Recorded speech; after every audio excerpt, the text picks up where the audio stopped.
আসসালামু আলাইকুম। এখন শুনছেন বিকেল 10:30টার সংবাদ। খবর পড়ছি আমি মোসাম্মদ জিজিংপাক মাইনকারমা খুলনাডা। সংবাদ প্রচারিত হচ্ছে কানসার ইউনিয়ন মশারিপাড়া কচুরিবনা থেকে। সর্বপ্রথমেই শুনছেন সংবাদ শিরোনাম। গতকাল গোহিল ঘরের দরজা ভেঙে পালাতক একটি মহিলা ছাগল। কানসার বাজারে ফকিরের আন্দোলন এবং লম্বা ধর্মঘট। আব্বাস বাজারে প্রতিটি কম্পিউটারে ভাইরাস প্রবেশ করার কারণ খুঁজে পেলেন গবেষকরা। খাদ্যমন্ত্রী অনাহারে থাকার অভিযোগ। গতকাল ডেঙ্গু মশার ষড়যন্ত্রে বাংলাদেশ কয়েল ফ্যাক্টরি ধ্বংস এবং ফ্যাক্টরির মালিক নিখোঁজ। একটি মশার সাথে আব্বাস বাজার টাওয়ারের সংঘর্ষ। গতকাল কানসার্ট বহলাবাড়িতে ধরা পড়ল একটি মুরগি চোর।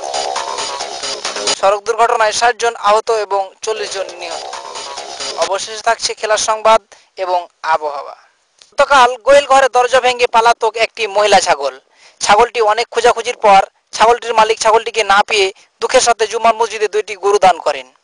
অবশেষে ছাগলটি খুঁজে পাওয়া যায় বিএন বাজার দুলাল বোকার বাড়িতে। গতকাল কানসার বাজারে ফকিররা আন্দোলন করেন।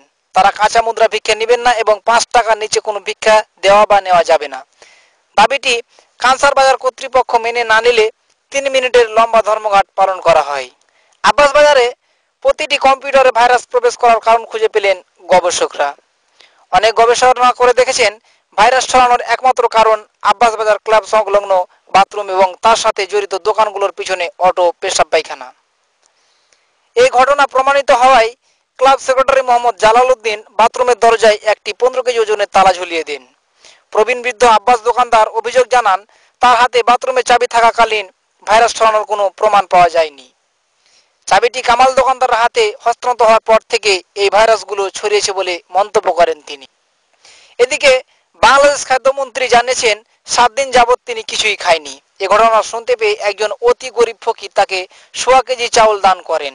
খাদ্যমন্ত্রী খুশি হয়ে তাকে একটি ধান ভর্তি গোডাউন পুরস্কার দেন। গতকাল ডেঙ্গু মশার ষড়যন্ত্রে একটি কয়েল ফ্যাক্টরি ধ্বংস এবং ফ্যাক্টরির মালিক নিখোঁজ। গোয়েন্দা বিভাগ জানিয়েছেন আগামীতে আরও ফ্যাক্টরি ধ্বংস হওয়ার সম্ভাবনা আছে। মশামন্ত্রী জানান, কয়েল আমাদের শত্রু, আমরা বেঁচে থাকতে কোনো কয়েল ফ্যাক্টরি চলতে দেব না। ফ্যাক্টরি কর্তৃপক্ষ জানান, এরপরে যে কয়েল তৈরি হবে তাতে মশার কোনো প্রকার ক্ষতি হবে না। মশামন্ত্রী জানিয়েছেন বিষয়টি আমরা ভেবে দেখব। গতকাল একটি মশার সাথে আব্বাস বাজার টাওয়ারের মহাসংঘর্ষ। মশাটি কানসার্ট হাট থেকে 6 মণ চাল এবং 25 মণ গম উপর নিয়ে আকাশ পথে ডানায় ভর দিয়ে উড়ে আসছিলেন সেন্টু চেয়ারম্যানের বাড়ি। মাঝ রাস্তায় আব্বাস বাজারের টাওয়ারের সাথে ধাক্কা লাগে। ধাক্কা লাগার পর মশার পিঠের উপর থাকা চাল এবং গমগুলি ছিটকে পড়ে টাওয়ার মার্কেটের সামনে। সেই চাল এবং গমগুলো ঝাড়ু দেওয়ার জন্য আমেরিকা থেকে 6000 এবং ভারত থেকে প্রায় 4000 লোক বাংলাদেশে আনা হয়। ঝাড়ু দেওয়ার পর চাল এবং গমগুলি জমা দেওয়া হয় বিশ্বনাথপুর কাউন্সিলে। খবরে জানা যায় চাল এবং গমগুলো মেম্বার চেয়ারম্যানেরা নিজ নিজ দায়িত্বে ভাগ করে নিয়েছে। এদিকে মশাটি হতভম্ব হয়ে ছিটকে পড়ে রফিকুল মাস্টারের প্রাইভেট রুমে। মশাটির খুনের দায়ে ফেঁসে যাওয়ার ভয়ে প্রায় 20 দিন প্রাইভেট বন্ধ রাখা হয়। মশাটিকে গরু গাড়িতে করে নিয়ে যাওয়া হয় কানসার জেনারেল হাসপাতাল। সার্জিক্যাল ডাক্তাররা মশাটির সঠিক অঙ্গ চিনতে না পেরে ভুল চিকিৎসায় মশাটির 4টি পা কেটে নেয়। মশাটি চিৎকার করলে বাংলাদেশের 16 কোটি মানুষের কানের পর্দা ফেটে যায়, যার কারণে প্রত্যেকটি মানুষ মাপলা ব্যবহার শুরু করেন। ডাক্তার মোহাম্মদ মন্টু বলেন, এই রোগীর চিকিৎসা করা আমার দ্বারা সম্ভব নয়।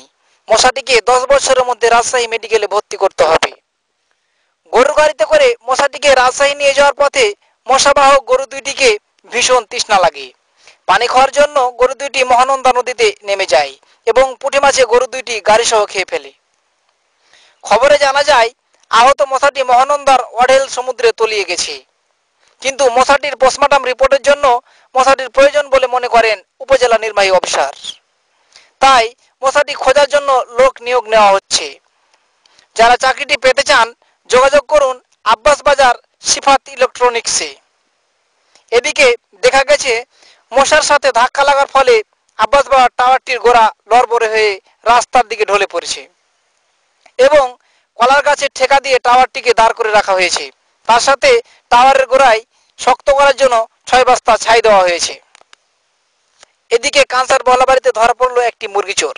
জবানবন্দিতে চোরটি বলেন তাকে 2 লক্ষ করে টাকা প্রতি মাসে দিলে এবং তার সাথে প্রতিদিন 4 পুরিয়া করে গাঁজা দিলে সে চুরি করা ছেড়ে দিবেন।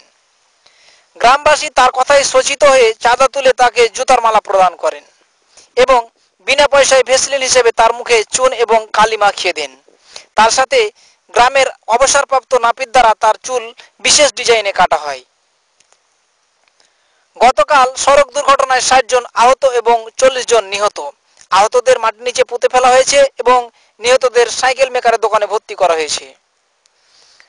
নিহতদের শরীরের বিভিন্ন স্থানের কাটা ছিঁড়া সহ ফাটাফুটি পুটিং মারার জন্য মিঠু মিস্ত্রিকে দায়িত্ব দিয়েছেন। মিঠু মিস্ত্রি জানিয়েছেন, বর্তমানে চিকিৎসার প্রথম ধাপে 5 বস্তা সিমেন্ট এবং 6 ডাক ইটের খোয়া, তার সাথে 1 ট্রলি ডোমর বালির প্রয়োজন। প্রয়োজনীয় মালামাল পেয়ে গেলে 2021 সালের মধ্যেই মিঠু মিস্ত্রি তার কার্যক্রম শুরু করবেন। এবারে খেলাধুলার সংবাদ।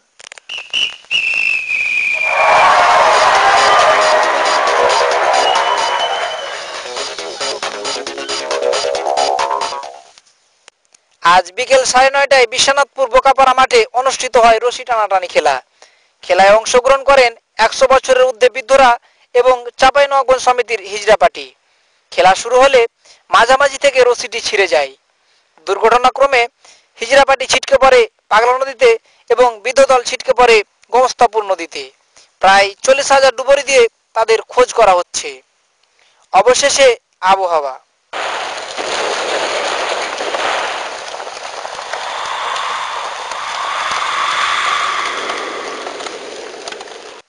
আজকের তাপমাত্রা ছিল বরফের মতো গরম।